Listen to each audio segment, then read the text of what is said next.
Yes, we are live. So on the 7th of April 2018, while the Syrian Army liberated 90% of Eastern Ghouta from the Islamist militants, the White Helmets and the activists posted a video claiming that the Syrian Army used chemical weapons against the civilians of Douma. Back then, the political accusation against the Syrian government led to trilateral aggression by the US, UK, and France against Syria. Questioning the validity of this claim was always met with accusations of spreading conspiracy theories. But a few days ago, the British-based Working Group on Syria, Propaganda and Media revealed an internal engineering assessment by the OPCW that undermines the claims that the Syrian army used chemical weapons in Douma. To discuss this important revelation, I'm interviewing today Dr. David Miller, Professor of Political Sociology at the University of Bristol and member of Working Group on Syria, Propaganda and Media. Dr. Miller, thank you very much for accepting my invitation. It's a pleasure. For starters, Dr. Miller, does this leaked document titled The Engineering Assessment of Two Cylinders Observed at Douma Incident, signed by Jan Henderson, contradict the OPCW's assessment regarding Douma chemical incident that was published on March 1st, 2019, and in what way? Yes, it flatly contradicts it. It's not possible to reconcile the findings of this study by the engineering sub-team of the fact-finding mission of the OPCW with the engineering-related reports in the final report from the OPCW. Now, in particular, what the final OPCW report contains within it is a number of reports from engineers which were commissioned sometime after the Douma attack by third parties using secondary evidence only, that is, the evidence of open source materials, but plus also measurements, etc., which have been done by the FFM's engineering subteam. But the engineering subteam of the FFM's report was entirely ignored, and indeed there seems to be some evidence in the final report that the final report is in order to critique or undermine a report which they don't refer to, i.e. this leaked report. But Dr. Miller, how do we know that Jan Henderson, who signed this leaked document, is actually an OPCW expert and not an outsider? As you may know, some Twitter pundits claiming that this document is either fake or Jan Henderson was not part of the OPCW engineering team. Well, the OPCW itself has confirmed that the document is genuine. They are saying that they're investigating how one of their documents was released. The evidence online that Ian Henderson is one of the longest serving engineers and inspectors on the OPCW staff is clear on the OPCW website itself. And so you've got to ask, well, if this is a genuine document, what was the process internally which led to it being ignored? And secondly, what was the process which led to person or persons inside the OPCW being so incensed by this that they leaked this report to us? But I mean, at the same time, some people saying that, especially when I say some people, those people who were promoting the narrative that the Syrian army used the chemical weapons, that Jan Henderson, that the OPCW didn't confess or acknowledge that Jan Henderson was part of the engineering team. Did somebody contacted the OPCW or the Working Group on Syria, for example? Did the OPCW officially said that Jan Henderson was part of the engineering team? No. What they said was that he was never a member of the fact-finding mission. Now that is an extraordinary claim, which they have not repeated in their second statement. And the reason they've not repeated it is because it's a lie. And we are very clear that we know it's a lie. And the Syrian government knows it's a lie. The Syrian government was informed by the OPCW who the members of the FFM were when they came to Douma. Ian Henderson was in Douma. He took measurements. We know this. And the people who have a contrary view can bluster all they like, but the evidence exists inside the OPCW, exists in Syrian government offices, and it exists in other places too, i.e. in the offices of all states parties to the conventional chemical warfare. So this is an extraordinary position that the report is leaked, and the OPCW then lies about the status of this person who signed this report, which was leaked to us, and they are going to find themselves in a very difficult position as a result of that. I will now try to quote the assessment of this leaked document. Now I quote: "At this stage, the fact-finding mission's engineering subteam cannot be certain that the cylinders at either location arrived there as a result of being dropped from an aircraft. The dimensions, characteristics, and appearance of the cylinders and the surrounding scene of the incidents were inconsistent with what would have been expected in the case of either cylinder having been delivered from an aircraft. In each case, the alternative hypothesis produced the only plausible explanation for observers at the scene. In summary, observations at the scene of the two locations, together with subsequent analysis, suggest that there is a higher probability that both cylinders were manually placed at those two locations rather than being delivered from aircraft." Now, after reading the assessment, three questions actually came to my mind. If the cylinders in location 2 and 4 were most probably placed manually, the first question is, who had the capability and training to stage such a scene? 2, did this cylinder contain chemical materials? And 3, how 30 civilians died to the alleged gas attack? So it's not a question of capability, really, so much as who specifically. Now, that's a big question, but let's take a step back from this. The most famous videos from this incident were the hospital scene videos of the young people, including Hassan Diab, being hosed down by the people in the hospital. Now, that incident is now widely recognized was staged. It was staged before the time of the alleged attack. Mm-hmm. Now, we also know, let's be clear, and it was staged by the people who filmed the incident, right? And those people are, some of them, members of the White Helmets, mm-hmm. and other associated rebel media groups. We also know that the same people, that is the same individuals who filmed the hospital scenes, some of them also filmed the later scenes in locations 2 and 4, that is the cylinder on the bed, location 4, and the cylinder nestled in the hole in the roof in location 2. So that's the White Helmets too. We know that they filmed those scenes. Did someone else come along and place the cylinders and then alert the White Helmets that they should come and film that? It's possible. Mm-hmm. Seems unlikely. Did the cylinders themselves contain chlorine? At least in one case, probably in both cases, yes, they did. And was the chlorine released? We think so. The evidence suggests that the next day, that one of the cylinders, that's the one on the roof, I think it is, was still auto-refrigerated. That is, had a sheen of frost on it from the release of the chlorine inside it. So it's not just a question of who had the capability, it's a question of, we know that the White Helmets did this. The question here is, who killed these people? Now, you could argue that maybe they were just bodies that happened to be lying around. But given the elaborate nature of the setup here, that by 7:30 they filmed the hospital scenes, 9:30 or so, the alleged attacks happened, and they filmed the dead bodies later. It looks like these bodies were got from somewhere. And if you look closely at the bodies, as we have done, and we've had medically trained people do this, the bodies show signs of not of being gassed with chlorine, but of being gassed by some other kind of irritant. And in particular, it looks like they were gassed while they were hung upside down. And we know that because there are signs of blood and mucus coming from their noses and mouths and traveling up their bodies towards their eyes.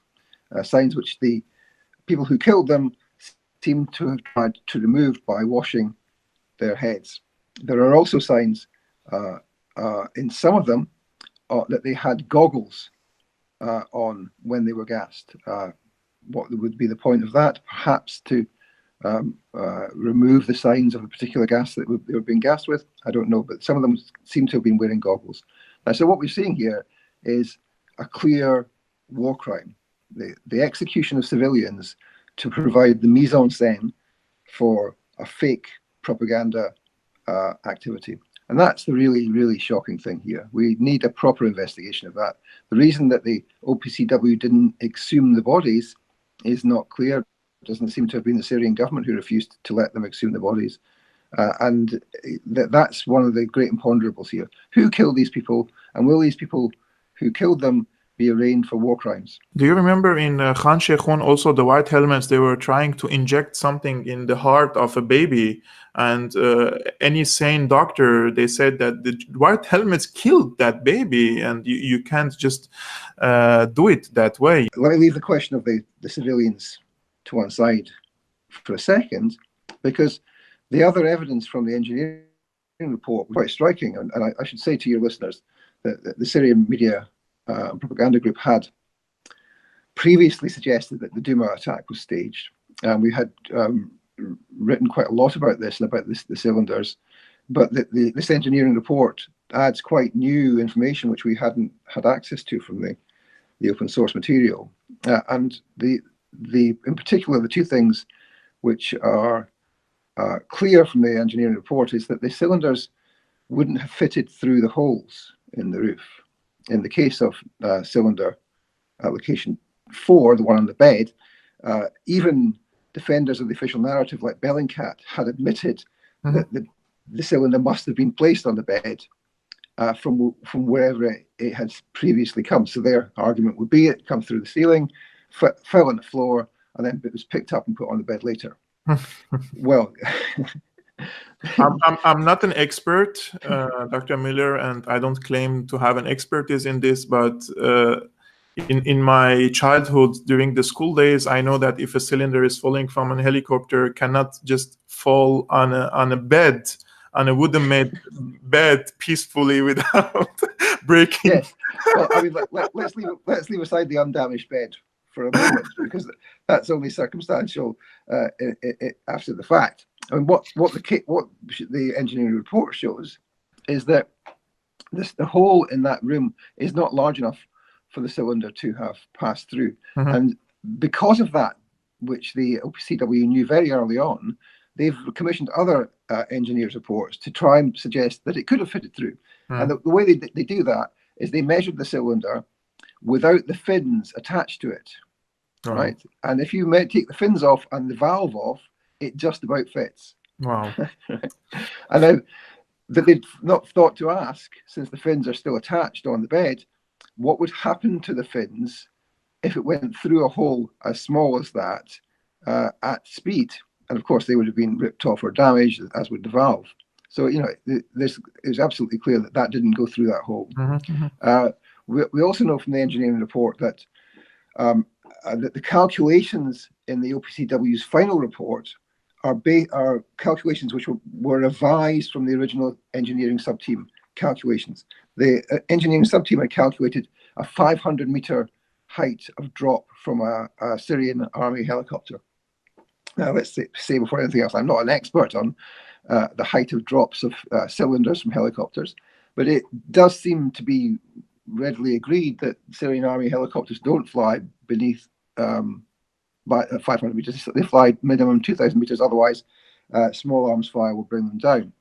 But the OPCW's report calculated at 150 meters, right, which is ludicrous. And they did that because if it had fallen even from 500 meters, the cylinder would have gone straight through the roof. It wouldn't have been nestled in the top of roof in location 2, and it certainly wouldn't have found itself in an undamaged bed on location 4. So that's the second additional thing. The third additional thing to mention is that the cylinder at location 4, the one nestled on the roof, had some what appeared to be fins of the same type as location 4, which had come off the cylinder. If you look at the photos, you can see the remnants of a kind of mangled fins beside it.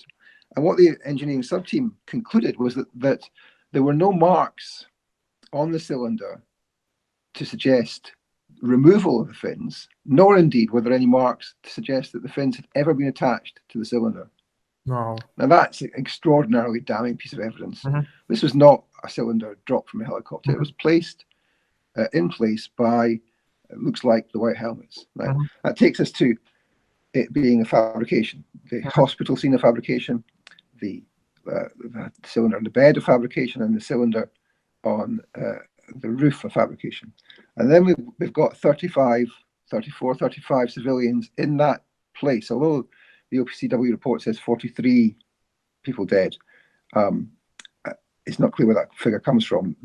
In the videos, there are 34 or maybe 35 dead bodies. Dr. Miller, now we hear all these shocking revelations, but before that, on my Syrian analysis, I discussed the Khan Asal chemical incident in 2013. In 2013, yes, back then the Syrian government asked the OPCW to send a delegation in order to investigate if a poisonous gas was used and who is the perpetrator, something that has never been materialized. Then the Khan Sheikhoun chemical incident came in 2017. The OPCW didn't send a delegation to the affected sites and collected the alleged evidence from the White Helmets and Al-Nusra Front activists. And Al-Nusra, for our viewers, is on the terrorist list of the UN itself. This time in Douma, the organization suppressed the engineering assessment, which was leaked later to the public. Is it time to say the OPCW has become a politicized body? Certainly. I mean, it's clearly in this case and in some of the other cases that you mentioned, but in this case specifically, it has become the tool of France, the UK, and the US and their foreign policy doctrines. And so the question is, how has that happened?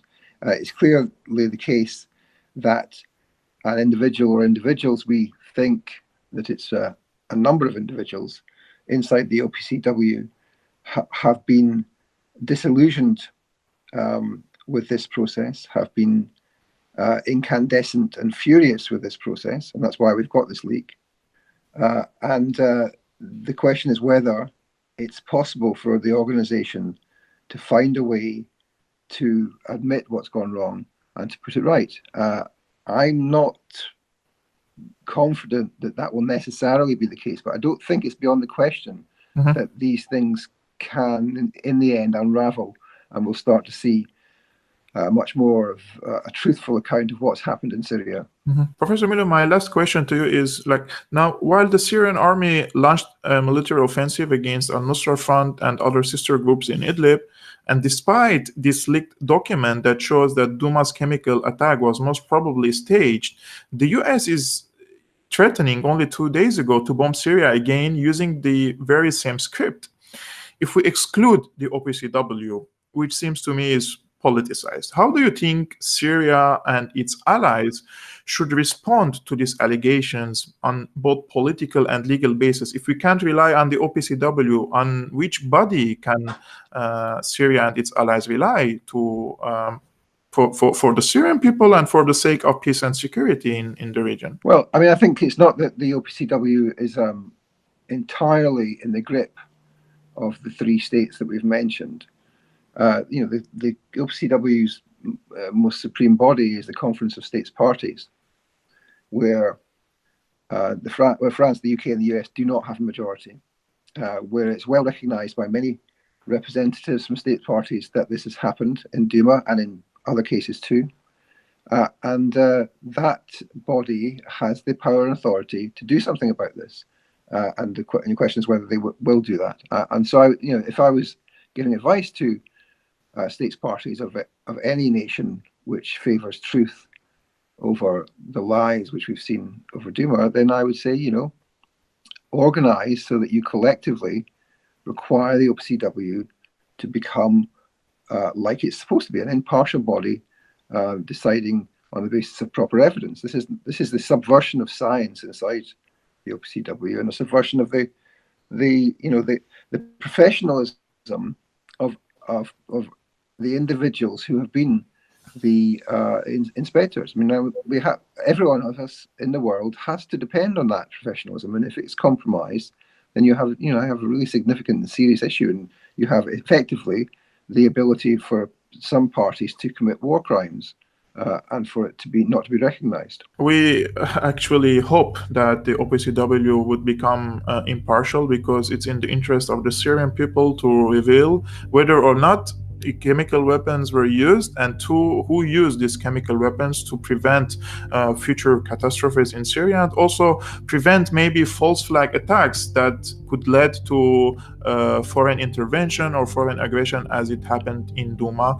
Dr. Miller, thank you very much for your time and for your great analysis and your insight into this document, and I hope to host you again on Syrian analysis in future episodes.